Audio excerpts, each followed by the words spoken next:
Let's move on to part 4. Matt steps cautiously deeper into the dense jungle. Still, he finds no signs of life anywhere around.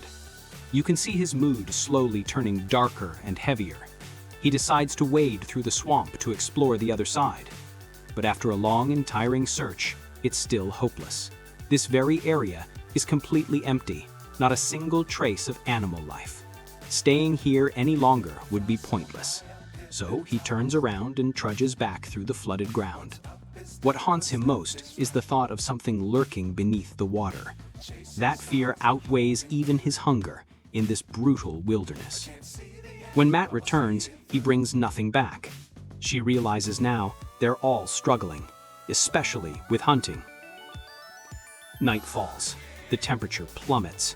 Even though AG and Sarah have improved their shelter, cold air still sneaks into where they sleep. Even lying beside the fire, they keep shivering.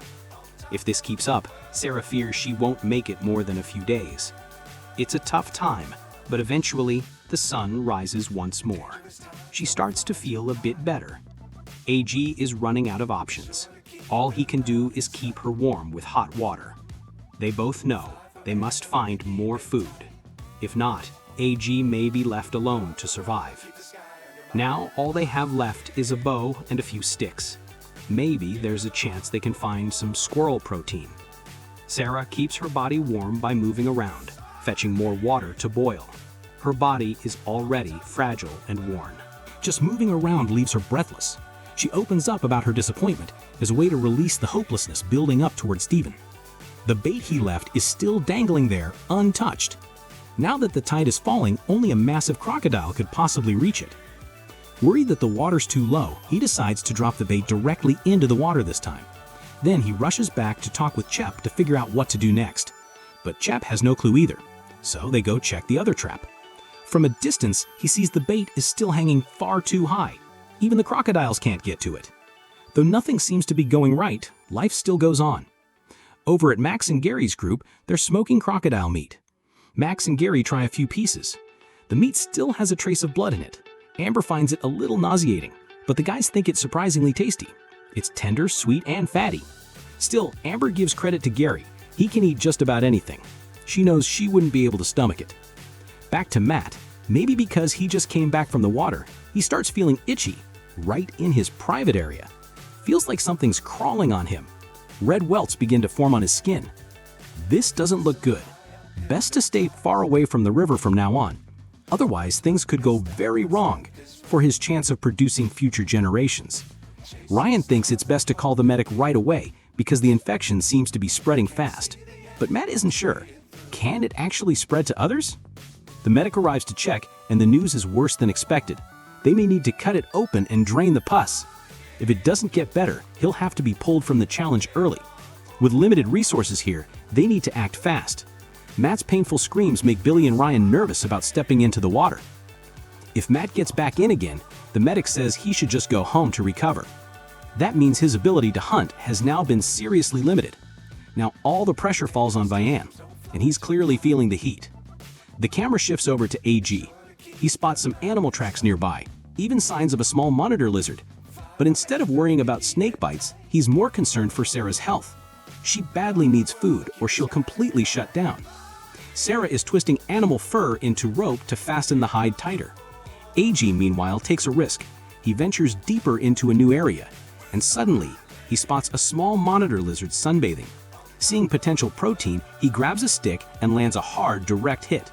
The blow is so strong, even AG feels dizzy.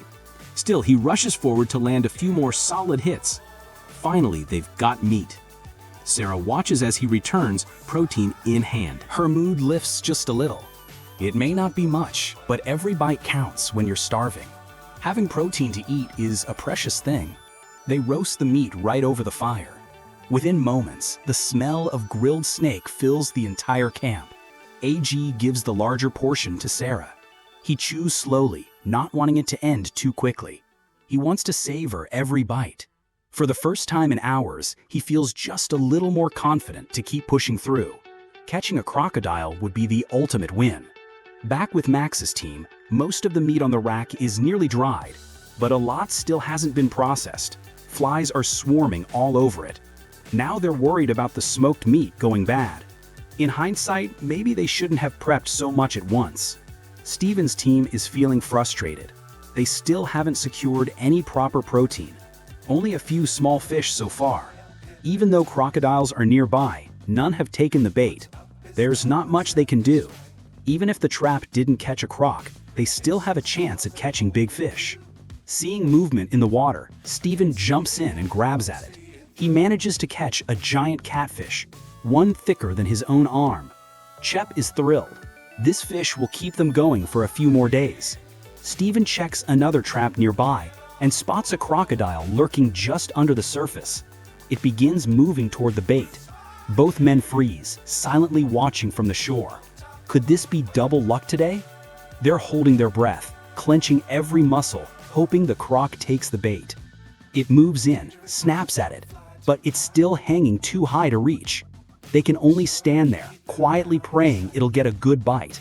The croc lunges again, jaws open, and finally sinks its teeth into the bait. The rope tightens. Both men can't contain their excitement. But just as quickly, the croc spits it out. The feeling is crushing, like being lifted to the sky and dropped back to the ground. They didn't catch it, but at least the trap is working. If they stay patient, something will eventually be caught. For now, they'll eat the catfish and stay hopeful. Their spirits rise a little. But the one struggling most is Sarah. Every night she shivers non-stop from the cold. The wind slips right through their shelter. There's no way to block it out. Emily invites her to play a game to stay warm, but Sarah is too weak and declines. By day 16, Emily is still pushing through the icy winds. She thinks about gathering more firewood. But Sarah, she's reached her limit. She's never liked this place, and the cold is now unbearable. Even with enough food, she doubts she can stay much longer. She doesn't know how long it would take to recover if she left now. After deep reflection, she decides to leave the challenge. She doesn't want to be a burden to AG. He tries to convince her to stay one more night, but she's made her mind up. She wants out. If she stays, her body might collapse. She truly wanted to complete the challenge, but her health simply won't allow it. AG nods and wishes her the best. From now on, he's on his own. No teammate, no steady source of food. Surviving until winter seems nearly impossible. Maybe he should consider joining another team. Back with Max's group, the night wind grows colder by the hour. They reinforce their shelter using thick logs. They have to. If a storm hits, they could freeze. Right now, food is still plentiful. Gary is preparing breakfast with a few croc ribs. He's content with their current situation. He can eat meat whenever he gets hungry. The only real concern, if it rains, the dried meat will get soaked. If left out less than a day, the meat could spoil. The smoked crocodile ribs were now stewed and ready. The three decided to eat while they still could.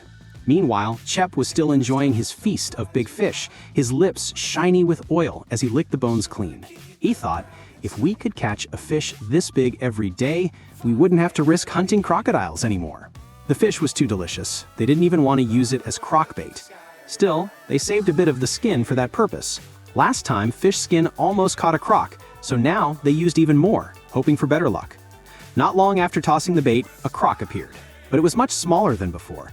Chep felt a bit let down. Then, suddenly, a massive crocodile emerged. If they'd known fish worked so well, they would have used more from the start. The two returned, thinking it might come back at night. Meanwhile, Matt's group was in serious trouble. They thought the crocodile meat would last a month. Turns out, it barely lasted a week. Now they were back to barely surviving on scraps. Worse still, Ryan and Matt both showed signs of infection, which meant they couldn't enter the water. Riley was trying to gather vines to weave a fish trap. Matt considered hunting with a bow. His plan? Tie a rope to the arrow so he could pull it back without stepping into the water. That night, Chep and Steven continued monitoring the bait. A croc came close, sniffed it, and turned away. They were beyond frustrated. They wished there was a way to force it to bite. Then, finally, after a long, tense wait, the crocodile lunged and took the bait. Watching it swallow was a moment of pure joy, more thrilling than winning the lottery. If it weren't so dangerous at night, they would have grilled the croc right then and there. If all went well, they'd have hot roasted crocodile by morning. Back to AG, he was still struggling alone. Every single task fell on him. Every night, he shivered in the cold. On day 17, at first light, Jeff and Steven rushed to check the trap. It was time to pull the croc ashore. Steven would have to subdue it as long as they kept it from thrashing. At worst, it might escape, but the real fear was if it fought back. Jeff carefully pulled the rope. The two wrestled and finally dragged the huge croc to land. As it lay there, jaws still open, Steven moved behind it, covered its eyes, and pinned its head. Chep quickly tied a rope around the snout, then secured it tightly with a loop. Now they could handle it more safely. It looked simple, but it was anything but. Hopefully, everyone watching learned something. Still, this was no time to celebrate. They had to process the crocodile immediately and start the smoking process. This one was longer than a person, enough meat to last them weeks. Meanwhile, Riley's fish trap basket was nearly done. Time to test it. Matt and Ryan tried bow fishing, but their DIY setup was terrible. The arrows wobbled in midair. They tried filling them with water to improve balance, but the results were still awful. They'd have to find another way. Over at Max's group, everyone was busy upgrading their shelter. Gary, however, was focused on avoiding waste. Even the marrow inside the bones, he made sure to suck every drop. Crocodile tongue? Also a delicacy. Max and Amber planned to keep the croc's skull as a trophy, but Gary didn't seem thrilled about it. The tongue was seared rare. Gary said it tasted like egg yolk. Max and Amber played it safe, preferring well-done meat and boiled water. Gary, on the other hand, devoured it in pure satisfaction. To smoke the meat properly, Chep needed more materials. He planned to build a sealed smokehouse. Then he spotted a large tree stump nearby. Clear that area, and it could become a great meat storage site. The only downside? It was a bit far from their shelter. They worried someone might steal the meat during smoking. Steven, with experience butchering crocs, quickly began processing it on the spot. He aimed to remove the meat without puncturing the intestines. After constant effort, they nearly finished prepping all the meat. Chep had just completed the smoker. It could hold over 20 pounds of meat. Layer by layer, they stacked it, 5 tiers high. The two worked non-stop until nightfall. At last, they sat down and tasted the crocodile. The tail section was by far the best, firm, rich, and tastier than fish.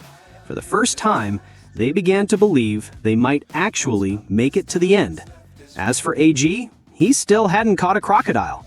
Out looking for food? He spotted a crocodile sunbathing on the far bank. Craving protein he couldn't hold back. He dashed straight into the water, ready to face the beast head-on.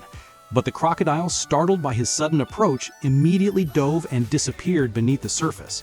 That made AG furious. How much longer could he keep pushing like this? Meanwhile, Mark's life was a different world entirely. He woke up to the smell of grilled meat, mouthful, belly warm. It was already day 18. Since Jeff and Steven caught that crocodile, their lives had drastically improved. Every morning began with the scent of sizzling meat. The smokehouse was working wonders, forming a crust on the meat that insects couldn't penetrate. But there was simply too much meat. They couldn't finish it all even if they ate all day. Mountains of it remained untreated. They had to build another smokehouse. Flies were swarming everywhere. If they didn't act fast, the meat would rot.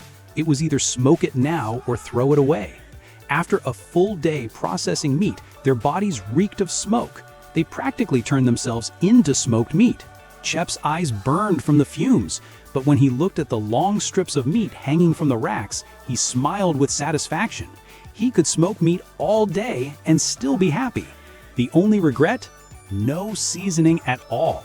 On the other hand, Gary started to have problems. He'd eaten too much and ended up vomiting it all. His teammates turned pale with concern. They had warned him before. Eat in moderation, not just to preserve food, but also to avoid trouble in this unforgiving environment. Now, Gary was afraid to eat any more meat. He lay still, waiting for his stomach to settle. Max and Amber couldn't forget the wild look on his face when it happened. Truly, gluttony brings pain. Back to Matt's group. The weather was getting colder and their food supplies thinner. Riley tried catching fish with traps, but had no luck. Upon closer inspection, they noticed a tree hollow nearby, a more promising option. They could gather wood fire and smoke meat there. Winter was approaching and they still had no reliable food source. Hunting porcupines took too much time and effort. Back at the shelter, they decided to craft a new spear, sharpened enough to use for protection during firewood trips. Once ready, all three rushed to the tree hollow and lit a fire. If the porcupine poked its head out, Matt and Ryan would be ready to strike. Smoke billowed from the hollow's mouth, but the porcupine was nowhere to be seen. Ryan grew visibly impatient. He started jabbing the spear inside, but felt nothing. Was there no porcupine in there at all? All that effort, wasted. He could only laugh it off. So he decided to set a few traps along its usual path. Hopefully that would work instead. Building the traps wasn't too hard. Dig a shallow groove, add a simple mechanism, secure it to the ground, done. One end was tied to a springy branch. If the porcupine passed by, it would be yanked off the ground instantly. It sounded fancy. Ryan set up a few more around the area. Now the porcupine was under pressure too. If it returned to its nest, it was sure to get caught. Of the 4 remaining teams, AG was struggling the most. All his teammates had quit. His protein supplies were nearly gone. The challenge was getting brutal. If he couldn't find food soon, he'd have to call it quits too. He'd already set all his fishing lines. Catching a crocodile now seemed unlikely. He was just hoping to land a few minnows or shrimp to survive. Perhaps his prayers had been heard as he went to check the fishing lines. He actually caught a fish, and the joy was overwhelming. He just wanted to grill it immediately while it was still fresh. It wasn't big, but enough to settle the stomach for now. With this catch, he could use the leftover parts as bait. Maybe, just maybe, it could lure a crocodile. Things were starting to look up. But even with food, the freezing night remained a torment. Tomorrow, he'd have no choice but to gather more firewood and upgrade his shelter. Those tasks demanded a lot of energy. One fish wasn't going to cut it. The best outcome would be catching a crocodile. At least then he'd have a real meal. Back at Jeff and Steven's camp, their smoking racks were nearly done. The entire area was filled with the mouth-watering aroma of smoked meat. Suddenly, a noise from the crocodile line. Both of them lit up with excitement. They hadn't even finished eating the last crocodile, and now another one might have arrived. The sound was louder this time, probably a bigger one than before. Max muttered under his breath, "Please, not again. We've got nowhere left to store meat." So the two of them quickly scarfed down their meal, hoping to make room, mentally and physically. But that sound lingered in their minds, haunting them. They just prayed the crocodile wouldn't climb ashore tonight. Day 19. Max's group was still struggling to keep up with the mountain of meat. Even with non-stop smoking, some of it was beginning to spoil. That day, the three of them finished off whatever was still edible. Now it was time to switch gears and go fishing again. Amber considered keeping a few clawed feet as a souvenir, but in the end, she tossed them into the water. They'd make better bait. Maggots were bound to show up soon anyway. Unfortunately, Gary still couldn't stomach that idea. Fine then, use it to lure crocodiles instead. Even a few extra percentage points of hope mattered now. To survive until day 60, they estimated they'd need to catch at least 20 more animals. Over in Jeff and Steven's camp, they remained on edge, worried a crocodile might climb ashore. Just another excuse to eat more meat. They even joked about it. If only we had a freezer. Eating meat every day was starting to get dull. They were thinking of adding fruits and veggies to the menu just to change it up and get some vitamins. Most animals here are cold-blooded, so when the weather dropped, they vanished. Until the warmth returned, finding food would only get harder. Steven used the inedible scraps as fish bait. Just the smell alone seemed to attract life. Best to stockpile as much as possible before winter fully hit. He dropped the bait into the water, and not long after, a crocodile approached the trap. But as soon as he stepped on a nearby branch, it disappeared. Back to AG, after catching a fish yesterday, he now had enough energy to venture farther. Just as he was about to give up from exhaustion, he stumbled upon deer tracks. His hunting instincts kicked in. This area must be a common spot for deer. Meanwhile, across the river, Gary spotted a turtle basking in the sun. He thought a turtle stew would be perfect right now, warm and nutritious. He was confident he could get it, but before entering the water, he had to be careful. They hadn't seen crocodiles all day. Silently, he slipped into the water and swam across. Luckily, the turtle was still there. Amber, watching him swim out, scanned the surroundings, worried a crocodile might appear. Just as Gary was about to reach the turtle, it noticed him and vanished into the water. Gary cursed under his breath in frustration.